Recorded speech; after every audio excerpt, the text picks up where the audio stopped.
యూదులకు చాలా పండుగలు ఉన్నాయి. ఆ పండుగలలో అతి ప్రధానమైన, అతి ప్రాముఖ్యమైన పండుగలు 3.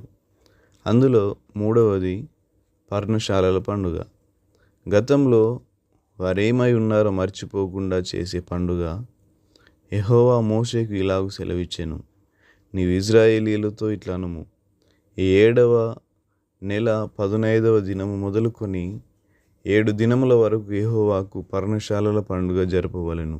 లేవియకాండము 23 అధ్యాయం 33-34 వచనాలు.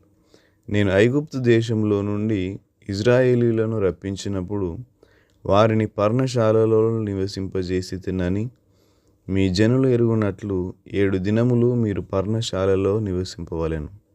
ఇశ్రాయేలీయులలో పుట్టిన వారందరూ పర్ణశాలలలో నివసింపవలెను. లేవియకాండము 23 అధ్యాయం 42 వచనం. ఇశ్రాయేలీయులు ఐగుప్తు దేశంలో బానిసలుగా ఉన్నప్పుడు దేవుడు ఆశ్చర్యకరముగా వారిని విడిపించాడు.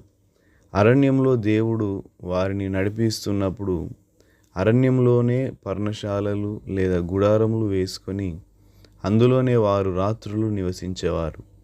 అలా అరణ్యంలో గుడారములు వేసుకుంటూ దీనహీన స్థితిలో ఉన్న ఇశ్రాయేలీయులను దేవుడు వాగ్దానం చేసి పాలు తేనెలు ప్రవహించు దేశానికి చేర్చి ఒక రాజ్యాన్ని ఇచ్చి స్థిరపరిచాడు. ఇప్పుడు వారు ఒక రాజ్యంగా, ఒక దేశంగా స్థిరపరచబడ్డారు. దేవుడు అంటున్నాడు, మీరు స్థిరపడిన తర్వాత ఖచ్చితంగా మీకున్న బుద్ధిని బట్టి మీ దేవుడైన నన్ను మరిచిపోతారు. ఒకప్పటి మీ స్థితిని మరచి మీ ఇష్టానుసారంగా జీవించే ప్రయత్నం చేస్తారు. కావున ఆ విధంగా మీరు మీ ఒకప్పటి స్థితిని మర్చిపోకుండా నా యందు భయభక్తులు కలిగి జీవించాలంటే మీరు తప్పక ఈ పండుగను ఆచరించాలి. మీరు ఉంటున్న ఈ రాజ్యాన్ని విడిచి 7 రోజులు అరణ్యముకు వెళ్ళి అక్కడ గుడారాలు వేసుకొని నివసించాలి. అదే పర్ణశాలల పండుగ. ఒకానొక సమయంలో ఓ వ్యక్తి రోడ్డు ప్రక్కన భిక్షమెత్తుకుంటున్నాడు. రాజుగారు అదే మార్గాన ప్రయాణం చేస్తున్న సమయంలో ఆ రాజుగారి కన్ను వాని మీద పడింది. అతనిని పిలిచి, ఏమయ్యా, పని లేదా, భిక్షమెత్తుకుంటున్నావని అడిగాడు. అప్పుడు వాడు, రాజా, పని కోసం చాలా ప్రయత్నం చేశాను, కానీ నాకెక్కడా పని దొరకలేదు.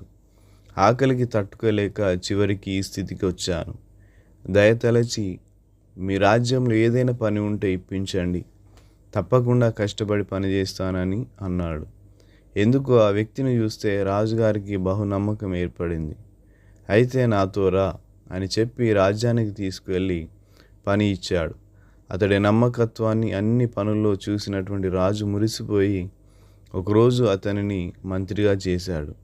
భిక్షగాడు మంత్రి కావడంతో తన చుట్టూ ఉన్న వారు అతని మీద ద్వేషభావాన్ని పెంచుకొని తనలో ఉన్న లోపాలను బయటపెట్టి ఏ విధంగానైనా ఆ పదవి నుంచి తప్పించాలని రహస్యముగా ఆ మంత్రిని గమనించడం మొదలుపెట్టారు. ఒకరోజు ఈ మంత్రి అటు ఇటు చూసి ఎవరు లేకపోవడం గమనించి నెమ్మదిగా తన బీరువా దగ్గరికి వెళ్ళి బీరువా తెరిచి అందులో ఉన్న వాటిని జాగ్రత్తగా గమనించి సంతోషముగా బీరువా వేసేశాడు. ప్రతిరోజు ఉదయం సాయంత్రం అలానే చేస్తూ ఉన్నాడు. ఇది గమనించిన మిగతా వాళ్ళు రాజుగారికి తెలియకుండా వజ్రాలు, బంగారం అన్నిటినీ కాజేసి తన బీరువాలో పెట్టుకుంటున్నాడు అనుకొని వెళ్ళి రాజుగారికి ఫిర్యాదు చేశారు. అది విన్న రాజుగారికి ఆ మంత్రి మీద చాలా కోపం వచ్చింది. గబగబా ఆ బీరువా దగ్గరికి వచ్చాడు. సైనికులు అందరూ కూడా వచ్చారు. మంత్రిని పిలిపించి కోపముతో, దుర్మార్గుడా, ఎంత పని చేశావు? అడుక్కునేవాడిగా నీవు ఉన్నప్పుడు పిలిచి మంత్రిని చేస్తే నాకే ద్రోహం చేస్తావా? నీకు సిగ్గుగా లేదా అని అరుస్తూ కేకలేస్తూ బీరువా తెరువు అన్నాడు. అప్పుడు మంత్రి, రాజా, మీరేం చేయమన్నా చేస్తాను, కానీ నేను మాత్రం బీరువా తెరవలేను.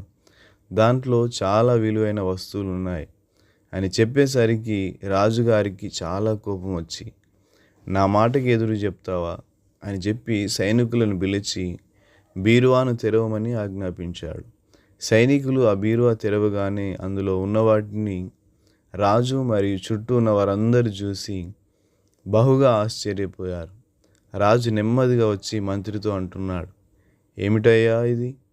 వీటిని ఎందుకు బీరువాలో పెట్టావు అని ప్రశ్నించగా, అప్పుడు ఆ మంత్రి, రాజా, రోడ్డు ప్రక్కన అడుక్కుంటున్నప్పుడు చిప్ప కర్ర చేతిలో ఉన్నప్పుడు మీ కనికరము గల కళ్ళు నా మీద పడ్డాయి.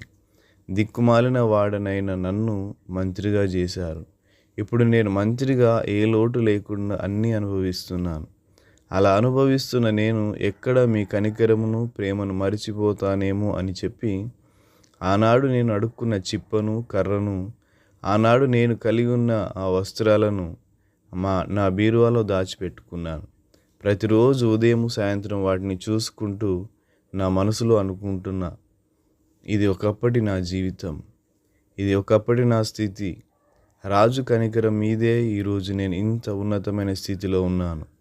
కావున ఒకప్పటి నా స్థితి మర్చిపోకుండా ఇప్పుడు నేను కలిగి ఉన్న స్థితిని బట్టి గర్వించకుండా ఉండడానికి వీటిని జాగ్రత్తగా దాచుకున్నాను అని బదులిచ్చాడట.